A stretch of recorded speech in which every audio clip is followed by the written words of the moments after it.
ఏంటి 'హరిహర వీరమల' తర్వాత మీ క్యారెక్టర్ కోసం రెస్పాన్స్ ఏంటి? అది ప్రామిసింగ్‌గా ఉంది. చాలా సీన్‌లో మీరు కనపడతా ఉంటారు స్క్రీన్ పైన.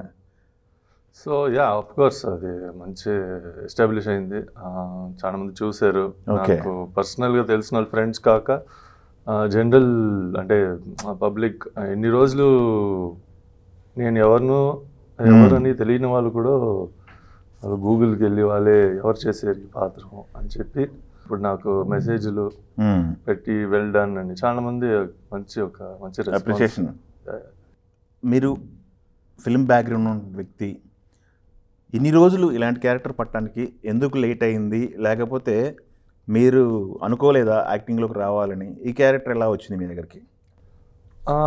నేను యాక్చువల్గా ఫస్ట్ క్రికెట్ ఆడేవాడినండి కాలేజ్ ముందు చిన్నప్పటి నుంచి. అంటే స్టార్టెడ్ ఎర్లీ 12 years 13 years. అంటే అది నేను చెప్పకూడదు, మనం ఆడితే అప్పుడు మీరు చెప్పాలి. సో స్టేట్ లెవెల్ ఆడి అన్ని అంటే వాట్ ఎవర్ ఆ జర్నీ ఇంజరీస్ అయ్యి కొంచెం క్రికెట్లో కూడా ఒక 21-22 ఏజ్ వరకే మనం ఆడగలుగుతాం. అప్పుడు IPL కూడా అప్పుడే ఫస్ట్ సీజన్ సెకండ్ సీజన్ వచ్చింది అనుకుంటా.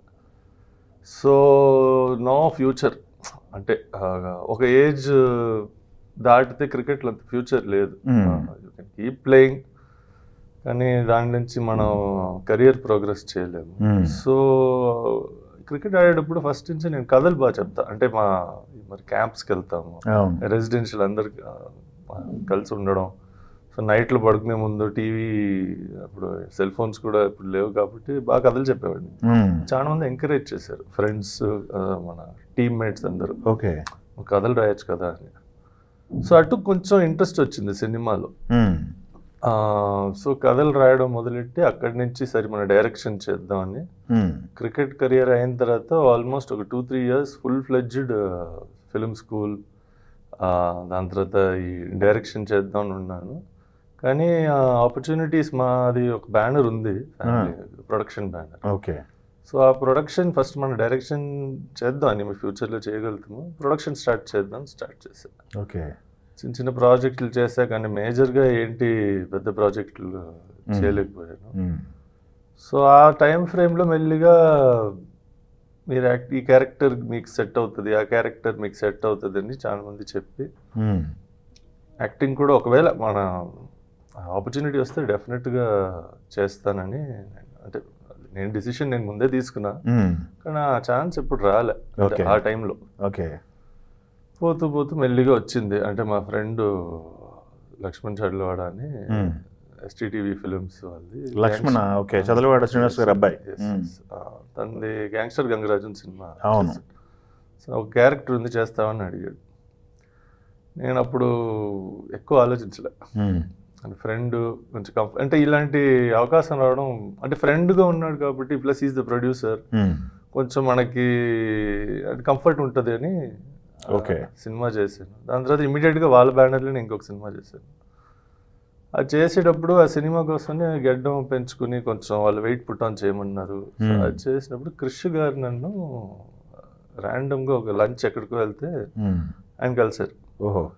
ఆయన కలిసి నువ్వు బాగున్నావు ఏంటి, బియర్డ్ లుక్ అంతా బాగుంది, ఒక క్యారెక్టర్ నేను రాశాను హరిహర వీరమల్లులో, చేస్తావా అని. ఐ సెడ్ క్రిష్ గారు నాకు ముందు నుంచే తెలుసా. Okay. So I always wanted to work with him, not only as actor, maybe ప్రొడ్యూసర్గా, లేకపోతే ఈవెన్ అసిస్టెంట్ డైరెక్టర్గా in some form. And wanted to be part of his project. So ఈ మరి ఆయన చెప్పగానే అసలు ఇమ్మీడియట్ ఎస్. 2-3 months ఫోన్ రాలేదు. దాని తర్వాత సడన్గా ఒకరోజు ఫోన్ చేసి come to Ramoji film city అన్నారు. అక్కడికి వెళ్ళగానే ఇమ్మీడియట్ కాస్ట్యూమ్స్ ఇది అది కళ్యాణ్ సార్ వచ్చారు. ఆయన వచ్చి ఓకే లుకింగ్ గుడ్ దిస్ అని చెప్పి next day onward shoot start. అది సెలెక్ట్ చేస్తున్నప్పుడే ఆయన ఉన్నారా? అంటే సెలెక్షన్ కాదు, అంటే ఆల్రెడీ వాళ్ళు డిసైడ్ చేసుకున్నారు. వాళ్ళు కాస్ట్యూమ్స్ రెక్కీ చేస్తా ఉన్నారు. సో అద్దాం ఇది ఫస్ట్ షాట్, ఈ చౌకీదాని సీన్ ఉంటుంది సినిమాలో, ఎంట్రీ ఇంటూ గేట్లు దాటి లోపల వెళ్ళడం. So first 2022 I think October టైంలో. అక్కడ నుంచి ఇంకా జర్నీ మధ్యలో ఆగిపోయింది.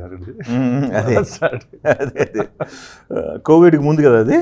లేదా కోవిడ్ తర్వాత ఓకే. సో 2022 అక్టోబర్ అయితే ఓకే. October November. క్రిష్ గారు ఎన్రోల్ చేశారంట. క్రిష్ గారు బయటకు వెళ్ళారు కదా కొన్ని సీక్వెల్ చేసి. మాది ఆ చౌకీదాని సీక్వెన్స్ మొత్తం ఆయనే చేశారు. సో అది మాకు తెలిసి అంటే నేను ఒక 20 days క్రిష్ గారితో, క్రిష్ గారు పవన్ కళ్యాణ్ గారు కాంబినేషన్. ఓకే. పవన్ గారు కాంబినేషన్లో చేస్తున్నప్పుడు మీరు కొన్ని షాట్లు ఉన్నాయి, ఫైట్ సీక్వెన్స్లు ఉన్నాయి, కొన్ని ట్రావెలింగ్ సీక్వెన్స్లు ఉన్నాయి, అన్నీ ఉన్నాయి. ఆయన సజెషన్స్ ఇచ్చేవాళ్ళ ఏంటి పరిస్థితి, ఎలా ఉండేవాళ్ళు అసలు సెట్లో? మాట్లాడారు మీతో? మాట్లాడారు. బట్ ఎక్కువ ఈ మన అదేంటి ఆయన డిప్యూటీ సీఎం అయిన తర్వాతే ఎక్కువ మా కాంబినేషన్స్ పడింది. ఓహో. సో అప్పుడు సార్ చాలా బిజీ. సో మాట్లాడేవారు అంటే, కానీ మీరు అనుకునేటట్టు అంత కాన్వర్సేషన్స్ మెయింటైన్ చేయలేదు. ఓకే. మోస్ట్లీ హాయ్ బాయ్ ఎలా ఉన్నారు ఇది.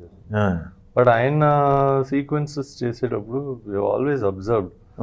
ఆయన చాలా ఇన్పుట్స్ ఇస్తారు, ఇంప్రూవైజేషన్ ఆన్ సెట్. సో అవన్నీ చూసి చాలా నేర్చుకున్నాను. ఓకే. ఎట్లా అసలు డీసీఎం అయిన తర్వాత ఎక్కువ పార్ట్ షూట్ చేశారంటే మీ కాంబినేషన్లో ఉన్న సీన్లు చాలా ఉన్నాయి కదా సినిమాలో. డీసీఎం అయిన తర్వాత ఇది పార్ట్ అంతా షూట్ చేశారనమాట అయితే. ఓకే. ఎట్లా ఎప్పుడు జరిగే షూట్లన్నీ? విజయవాడ కదా? విజయవాడ ఒక గోడౌన్ ఉండింది, అంటే మన టీడీపీ పార్టీ ఆఫీస్ దగ్గర. సో అక్కడ వాళ్ళు సెట్ వేసారు. ఆ సెట్ కూడా ఎలా అంటే ఒక్కొక్క సీక్వెన్స్కి ఓకే సేమ్ స్పాట్లో సెట్ వేసారు. సో మీది ఇప్పుడు మాట వినాలి పాట ఉంది కదా, పాట ఉంది, that is also set. Same స్పేస్లో హార్స్ రైడింగ్ సీన్స్, సేమ్ స్పేస్లో ఫైట్ సీక్వెన్సెస్, అదే స్పేస్ అన్నిటికీ వాడారు. So the art department was fantastic. వాళ్ళకి అసలు ఒకరోజు షూట్ అయిందంటే నెక్స్ట్ డే ఈ సీక్వెన్స్ ఉంది అని చెప్పి మొత్తం సెట్ డిస్మాంటిల్ చేసి కొత్త సెట్ వేయడం. రోజుకు రోజు నైట్ నైటే వాళ్ళు ఆల్మోస్ట్ నాకు తెలిసి జ్యోతికృష్ణ గారు కూడా కొన్ని రోజులు ఆల్మోస్ట్ 48 hours పైన అసలు హోటల్ రూమ్ కూడా రాలేదు. వాళ్ళు అక్కడే ఉండి అన్ని చేపించారు. సో అంత ఎప్పుడు so much effort. Very good. ఎంతసేపు ఉండేవాళ్ళు సెట్లో పవన్ గారు? ఒక 2-3 గంటలు ఉండేవాళ్ళు డైలీ? అంటే అది ఆయన రెస్పాన్సిబిలిటీస్ ఆయనకుండా దీని ప్రకారం కొన్ని రోజులు అయితే use to be little longer, కొన్ని రోజులు ఆల్మోస్ట్ ½ an hour వచ్చేసి వెళ్ళేవారు. కొన్నిసార్లు వచ్చి షూట్ చేసి వెళ్ళి మళ్ళీ వచ్చేవారు. Okay okay okay. కొన్నిసార్లు డైరెక్ట్గా ఫ్లైట్ ఢిల్లీకి వెళ్ళిన అక్కడి నుంచి డైరెక్ట్గా ల్యాండ్ అయ్యి డైరెక్ట్గా వచ్చేవారు. So he also worked extremely hard for it. చెప్తుంటే నాకు ఈ రకంగా షూట్ చేశారా అనిపిస్తుంది. అసలు చెప్పేది నేను 10% అండి, అక్కడ ఉంటుంటే మీకు తెలుసు. మాకే అసలు బికాస్ మేము అంటే ఎస్పెషలీ నేను because I was fully committed to this project కాబట్టి అక్కడే ఉండేవాడిని. కానీ అదర్ ఆర్టిస్ట్ ఆల్సో, ఇప్పుడు నాజర్ గారు, సునీల్ గారు అందరూ they were doing 2-3 projects. Nassar garu, Sunil, Subbaraju, Raghubabu. అవునవును. మీరు మీ కాంబినేషన్ మొత్తం. సో అందరు ట్రావెలింగ్లో ఉన్నారు, అందరిది డేట్స్ కుదిరి రావడం, అందరిని సీక్వెన్స్లో పెట్టడం tough job. Oh my god. అది ఈ యొక్క సినిమా ఎలా ఉందనేది జడ్జిమెంట్ అనేది చూసిన వెంటనే పాస్ చేసేస్తారు అందరూ, కానీ దాని వెనక కష్టం అనేది ఇంత కష్టం పడ్డారు అనమాట అయితే. ఓకే. రిలీజ్ తర్వాత మీకు వచ్చిన రెస్పాన్స్ ఏంటి? రిలీజ్ తర్వాత అదే మీకు చెప్పినట్టు ఇప్పుడు ఆడియన్స్ చాలా మంది అసలు గుర్తుపెట్టలేకపోయారు, అంటే ఫస్ట్ తెలుసా తెలీదా అని.